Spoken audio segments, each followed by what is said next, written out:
G'day and welcome to A Down Under Yarn. I am your host Fiona, also known as Fifykins. If you find someone on the internet called Fifykins, it's probably me. Just going to move this slightly this way because hopefully that will improve the lighting situation. Just ignore all the mould on the roof. There we go. Sorry, I perhaps should have looked more at that before we started. Anyway, today is Thursday the 22nd of May and it's about 3:15 in the afternoon. You can probably see behind me it's quite an overcast day. We've had showers for the last week and a half with overcast days almost every day, so that's made life quite challenging. I have been able to do some dyeing, but nowhere near as much as I would like. So I'm getting a wee bit anxious. I've got the zombie net apocalypse coming up and I leave in 3.5 weeks. So I would like to have some more dyed up before then. I think I'm up to about 170 skeins dyed up. I'm looking at dyeing up some more. So long-term weather forecast just says showers. So who knows? If I only go with, say, 250 skeins, if I look at what I've got in the shop at the moment, that's it. That's all I can take. But I would like to take some more than that, and I have some stock here to dye up to do that. So there you go. Now I will quickly show you. This just arrived today. Apologies, say I'm wearing a black bra underneath this. I knitted my other shirt. It's a Redbubble t-shirt. I ordered 2 Redbubble t-shirts. I've got the other one here. I'll show you in acquisitions. And I was wearing a black t-shirt this morning, which is why I had a black bra on. But I thought I'd put this on, and then I just realised, looking at the thing, that you can see all the... Anyway, apologies. Week that was. It's actually been more like 10 days again since I've podcasted. I was going to podcast over the weekend, but things just got away from me. I've been so busy with lots of different things, which has been quite exciting, but at the same time it's been tiring as well. So last week we had the ATE, the Australian Tourism Exchange Conference here in Cairns, and I was participating in the spinning. That went really, really well. I managed to get up in time and get there in time and do a whole lot of spinning. I had a big display out, and there's some photos on Instagram of that, and I had lots of people asking me if I was going to sell my hats. So for some reason they liked my hats and I wasn't there to sell anything, and I said no, I don't actually sell my knitted items, but thanked them.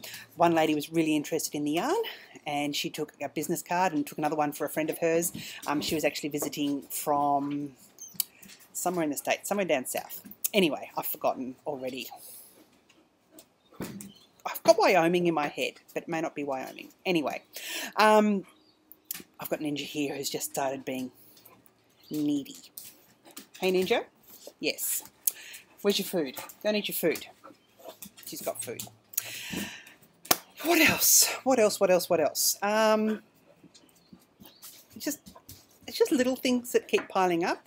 I am getting quite involved in the upcoming election here, state election. So just little things I'm doing with that. Hey Ninja, yes, I know you're here. People can say hello too.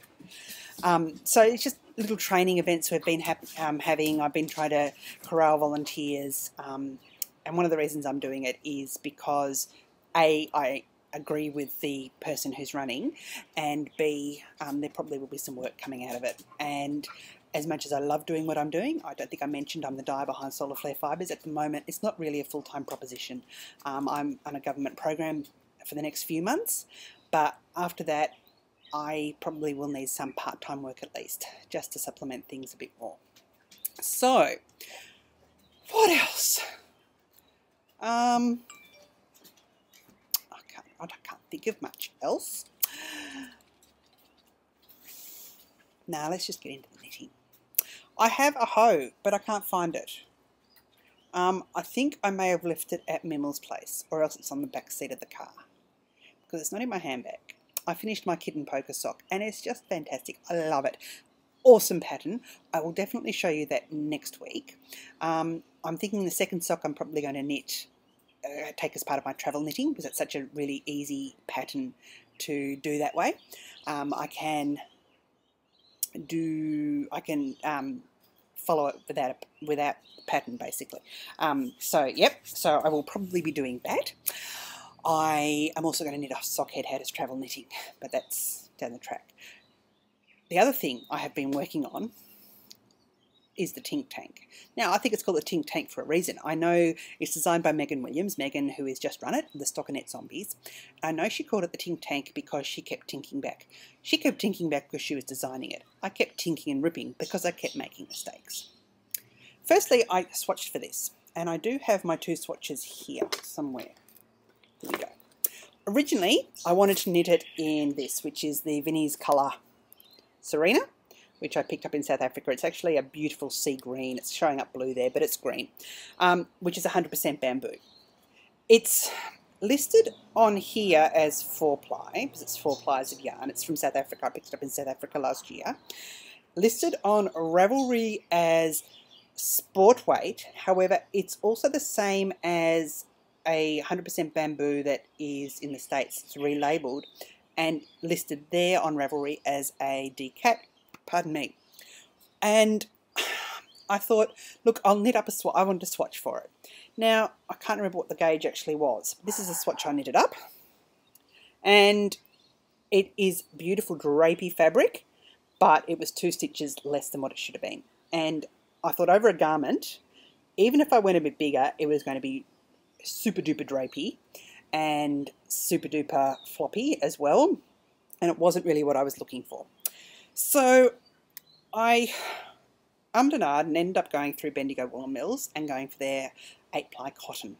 Now, lots of people had talked about it and said it was just beautiful and soft and luxurious, and I was a bit, because the only cotton I've really knitted with before has been peaches and cream and things like that, which I find just after a while just really gets on your fingers. This is so much nicer, I must admit. I will show you the rest that I got in my acquisition, but this was the little swatch I knit up, and it is, I think it's virtually on gauge. And if it stretches a bit, because we all know cotton stretches, it was still fine. So that was the little swatch I did. Then I cast it on during a VKN on Monday night, the Aussie VKN that Joyce from Joyce. It's just gone from me, Aussie yarning. How could I forget that? Anyway, I cast that on, and I totally misread the pattern. And I'm thinking, this isn't working out. What have I done here? And I'd done 3 or 4 repeats, and I'm thinking, this is fantastic. And someone said, oh, count your stitches, you might be off. And I thought, that's probably true. And I'm counting, and I'm going, hold on. If I cast on with, for example, 80 stitches, and now I've got 60 stitches, or 40 stitches, I think it was, 45, thereabouts. I'm thinking, what am I doing? Then I realised I was actually knitting 2 together when I should have just been knitting 2 stitches. So that got ripped out. Then I cast it on again in another VKN. It wasn't really a VKN, I was just catching up with a friend. But we were chatting, and again, I had some boo-boo, so I ripped that out. And then the 3rd time I did it, I ended up with 1 stitch short. So I just went, it's okay, I'm just leaving it, and put the extra stitch in. So this is where I'm up to. Where are we? That is the bottom, and that is the top. This is Bendigo. This is the Tink Tank by Megan Williams in Bendigo Woolen Mills cotton. 8-ply. The colour is called pomegranate. And of course they're 200 gram blocks. 200 gram balls. I can't remember exactly how much is in a ball, but this is how big they are. And I really am enjoying this now that I have it down pat. The lace pattern is really easy. It's, yeah, really, now that I've got it, it's great, and it goes pretty quickly as well. So that's only a couple of hours work, if that, on and off. So that is that. That's really the only thing I've been working on, because I did finish the sock. I mean, there's so much I want to cast on, but I've got to be realistic as well. Now, I want to dye all the things, so I can't knit all the things at the same time. So, let's move on to spinning. Yes, Ninja, I know you've come back up. Where's your ball? Where's your ball? Go get your ball. I finished the spinning I was doing. Now, this was the Spun Right Round Mixed BFL in the Poison colourway. So I just 2-plied it. It's sort of a fractal spin in that I split the skein in half, spun the first half straight through, split the other skein, I think, into 3 separate parts and spun them, and then plied it together. The colour is called Poison, and as you can see, it's got these beautiful pale greeny yellowy bits and purples and greys. This hasn't actually been washed and thwacked yet. Yes, I can see you there. I'm just talking to the computer, okay? You're like a needy child, aren't you? Okay, so it hasn't actually been washed and thwacked yet, but it is fairly balanced. So I'm really, really pleased with this. It's 315 yards out of 4 ounces, so it's probably a, I'd say a sport to DK. No idea what I'm going to do with it. It is, look, it's not consistent, not as consistent as I would like it to be. But that being said, I'm still going to probably enter it into the Ken show just because I can, and because it gives an example of different ways of spinning. I know a lot of people here actually spin, I'm just doing a very, very loose skein there. A lot of people spin natural fibre they've washed themselves and prepped themselves, and this was pre-prepped and also pre-dyed. A lot of people dye their fibre after they've spun it. So it's just something different. The other thing I am spinning, excuse me, I'm just going to quickly grab my wheel, which I did have by me, but then I moved the first time. I'm not sure how much you are going to be able to see here. There we go. This is the most luxurious fibre I have ever spun. And I am thrilled at what it is doing so far. It is fairly thin, as you can see there, and at the moment it appears to be rather consistent. Now, I've got dirt now all over my pants. I'm wearing white pants and Ninja's just gone. So this is the rest of the first half, and it is just beautiful. It is absolutely stunning. It is from Ixel Bunny. Now, if you remember, I got the long colour repeat lace. This is the same person. This is the Magic Bunny top, and she breeds rabbits. Breeds her own rabbits, Angora rabbits. So this has some of their fur in it. It's 60% 17 micron merino, 5% Angora, 10% cashmere, and 25% glitz. So I could just, I wanted to just sleep against it because it is so beautiful. It really, really is. And I am really, really just loving it. I did pull off a bit at the end, and the bit that I pulled off at the end is in case I do want to enter this into the show as well, because you have to have a sample. So, yeah. But it is just glorious to work with. And I want to do some more spinning to get that done as well. I'm powering through this, aren't I? Acquisitions. I showed you this t-shirt. Other t-shirt I was going to show you that I got. Another Redbubble t-shirt. I love this one. My yarn is organised. So, organise against the man. Yarn for bins. Unite us against knots. Knit this. Put us away. And I suppose because of my political activism, this just really, really, really appealed to me. So, again, really like that. And something else for me to take away. I got the pomegranate cotton, as I showed you. I got 2 balls of that. I also got the same cotton in light teal. That is actually probably very true to colour, if not a bit lighter. So, not sure what I'm going to do with this. Possibly something for a child or a baby, because it's that sort of colour. I was expecting something a bit darker, but I couldn't find my colour samples they sent me. So I just went off the computer screen. But yeah, it's more, I'd actually say it's more light minty, more minty teal. It's more a mint, but still, it is very nice. I've got a friend having a baby, and I might just do a baby blanket out of it, because up here it'd be perfect for that. What was I did have one more acquisition. Oh, that's right. I've also got, that was the other thing I ordered from Bendigo. And one of the reasons, apart from that, I ordered, with Bendigo, if you order over for $50 worth, you get free shipping. So I had to throw some more in. I got some of the Luxury 8-ply, which is more a light worsted weight, in the tangerine colour, and the cerise colour, and the African violet, and this one, which is sunrise. Now, sunrise I possibly won't use, but these 3 I definitely will use in my, just a minute, excuse me, I touched the wrong thing. I will use this in my Vivid blanket. I have a beautiful a tealy green, similar to that cotton, I suppose, and a couple of other different pinks as well. And I'm hoping to do a nice big Vivid blanket out of these. So that will be cast on soon because I want to get that started. When I say soon, I mean probably by the end of July, because that's what I'm kind of working on at the moment. My other acquisition was my club shipment arrived from Heather of Highland Handmaids. Now, Heather, in the forums, I did look at the forum, and she was really concerned that people may not like the colour of this month, and she went into detail about how to over-dye it. I don't think she needed to, because although it's different, it is still beautiful.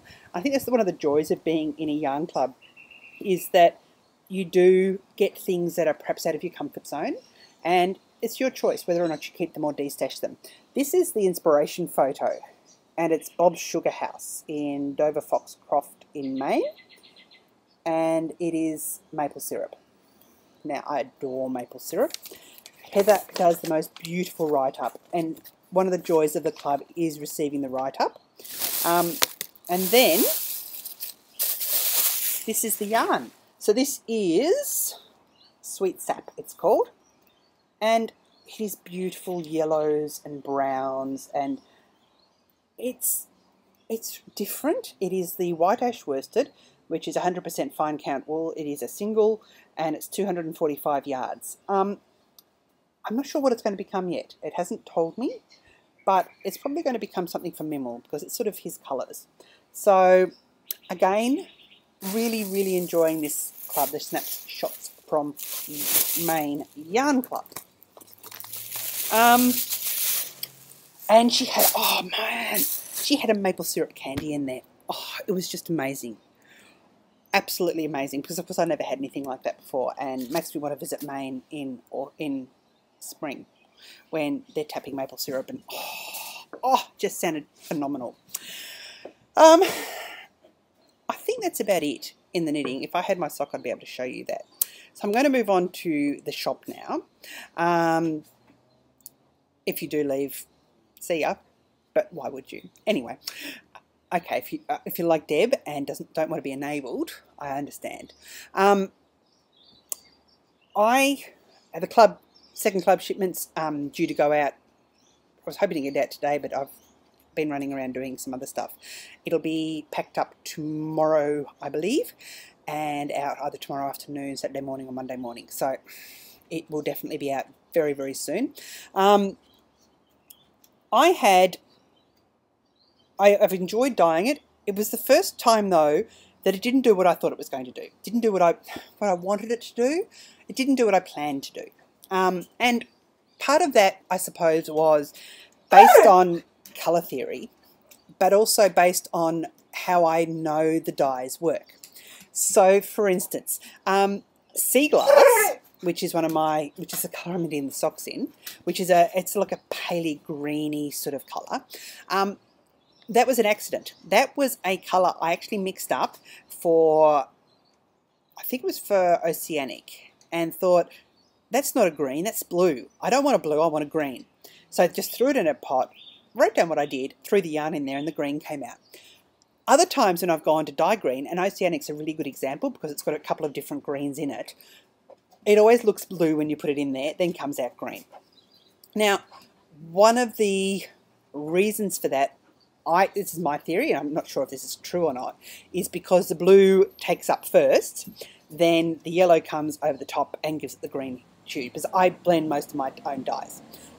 There's very, very few colours that just come from the one dye straight into the dye pot. Most of them are blended colours. So I make my own greens, I make my own oranges, I make my own purples. And when I was doing the club, I seemed to think that if I had a very, very pale pink and over-dyed it with some green, the green would come over the pink. But that didn't actually happen. And when I looked at it and I went, ooh, it hasn't done what I wanted it to do. Then I looked at it again and I thought, but it could then go on and do this. So I totally changed what I was going to do. And in the midst of dyeing it, hunted around for some more images to get some more inspiration and found one that was absolutely perfect. So, you know, when you plan something, it doesn't work. But what had happened with the other bit really intrigued me. So I thought, let's try it out on full skeins of yarn, because it was only on a tiny bit of the yarn. So the idea was I started off in pink in a very mild solution. So say, for instance, they say that you can use 100 mils of dye for 100 grams of yarn. This one, I only used a fraction of that. So it will give you, sometimes it will give you a paler colour, but sometimes it will also dye in certain spots and not in others, because there's just not enough dye in there. And if it's taken up in one spot of the yarn, it can't necessarily get in underneath. Now that can give some beautiful depth of colours, and I'll do that in quite a few of my other colours. And I thought, let's try it in this one. So I put the, yes, I know, I can hear you, you're here. Yes, people know you're here. Okay, people know you're here. Okay, yes, there you are. There you are. Okay. Okay. Thank you. So I put the pink in, and then I thought I'll mix up the green, and it's not one of the green shades that I usually dye things in either. Okay. Come on. Some of my greens, it depends the ratio that I use of blue to yellow. And okay. Thank you. Get down. Where's your ball? Go find your ball. Go find your ball. Where's your ball? It's down there. Go find your ball. I haven't got a ball. Can't throw anything. I'm not throwing yarn at her. Apologies for this. So I put the pink in and put the green then over the top. So what happens is that my theory is the blue, which soaks up first, turns part of it purple. And then you have a paler green that's left behind with some blue bits as well. So I have the, let me have a look. Just thinking of this. I want that.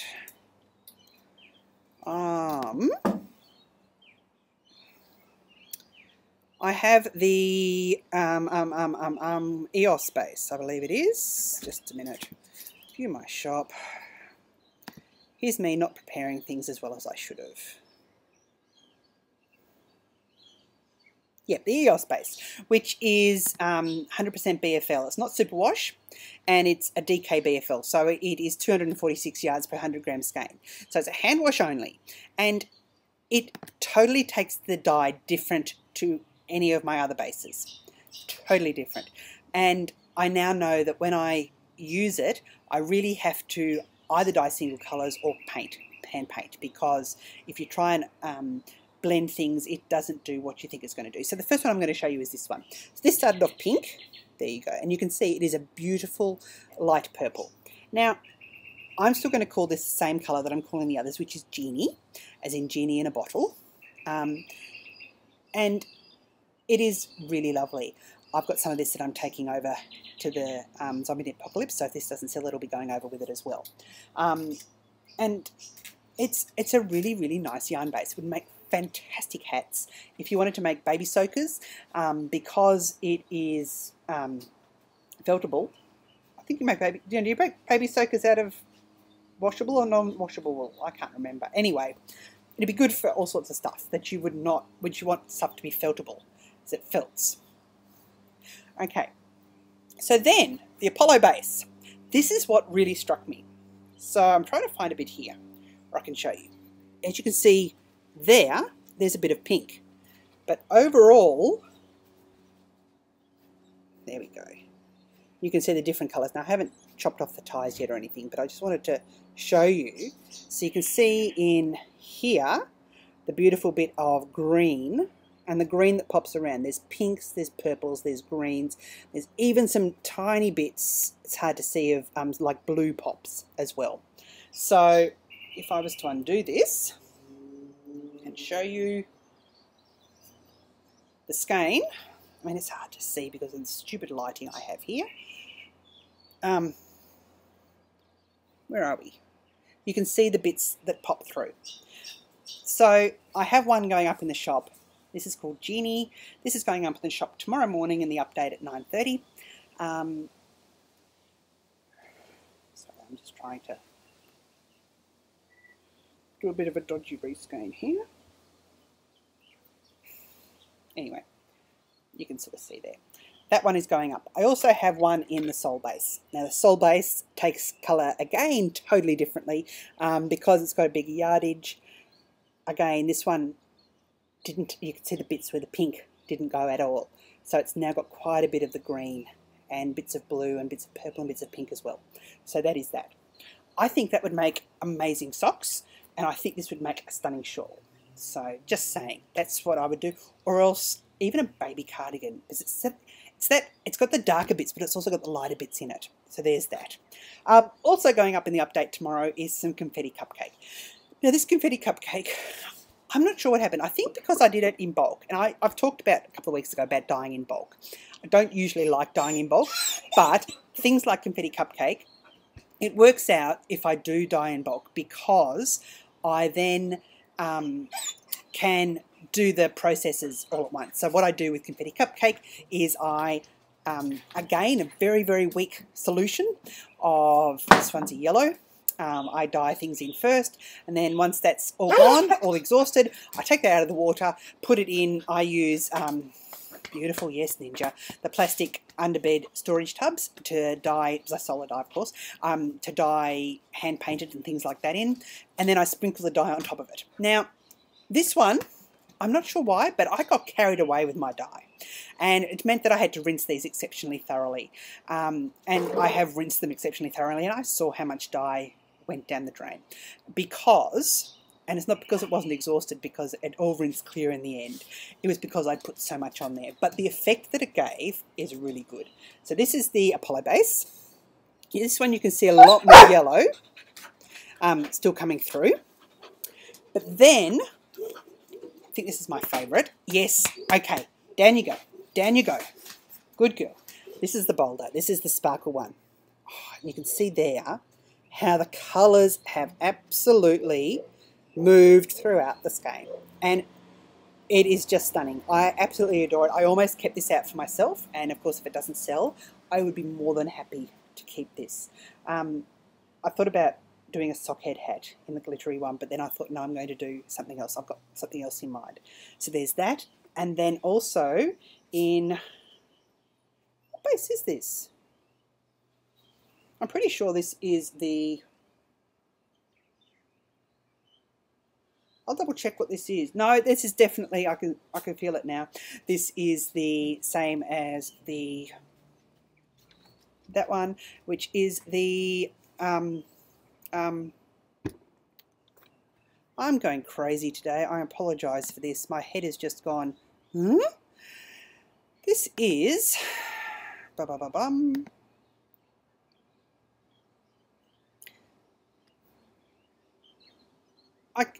It's just gone. You know how you try and think of something, and however much you try and think of it, it just goes. This is, if I go to my ball bands, the Sol base. Of course it is, which is 490 yards, 100% merino, 100% superwash merino even. So there is that one as well. And again, it's hard to tell, but you can see how the colours have gone all the way over the yellow, and of course the greens, and I don't sprinkle green over because I don't have green dye, but going over the yellow you have the blues and the pinks and the reds, which create oranges and purples, and the greens, and there's bits of yellow through there and some orange, and it's just beautiful. It's just gorgeous. I'll be taking individual photos of these to go up tomorrow because they are a bit different to the normal confetti cupcake. It's still confetti cupcake in my mind though. And it's just different. If I was Wool Myers, I'd be calling this a We're Different skein. Not probably. I don't think I can say this is going to be a repeated one because I did use far too much dye. But I adore the effect it gave. So you never know. Never say never. I think that's about it. And here I am. I've just spent however long rabbiting on about the shop. So I do apologise if you weren't interested, and I hope you did turn out if you weren't interested, and even then you won't be seeing this. Apology. Anyway, I think that's about it. I will hopefully record next Wednesday again. I'm hoping to get back onto Wednesday recording. Yeah, I'm just, you know, the little anxieties that kick in before you go away, and I'm thinking of all these little things. And I've got to text my mother and say, when you come, she's coming up to look after the kids, can you please bring your adapter? Because I know she's got a US power adapter, so that I can actually plug in my phone, etc. to charge. Yes, I know. And you hear me talking about going away, and you go, can I come too? And half the time I go, yes, but you'd have to stay there. We wouldn't want that, would we? No. Okay. I've got these white pants on that have now got all these marks down them because someone's been running up and down me. I've got to go anyway because Jasper has his first rugby game tonight. Imogen's been playing netball, and I thought it was the season, but it wasn't. It was just preliminary stuff, and they lost every game. They were only half-hour games, and I'm thinking, well, they must have changed the rules because I thought netball went for an hour.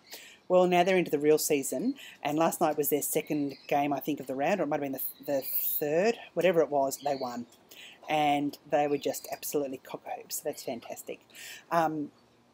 Jasper, I'm not sure how he's going to go with rugby. He is very gentle, so I'm not sure how the whole rugby getting in there, punching, not punching, you don't punch, sorry, but the scrums, I know what I'm talking about, sort of. So I'm going off to watch him possibly, get knocked over and stuff, and I don't know how I'm going to cope. Anyway, it is what it is. Until next week, I will say, uru, cheers, bye.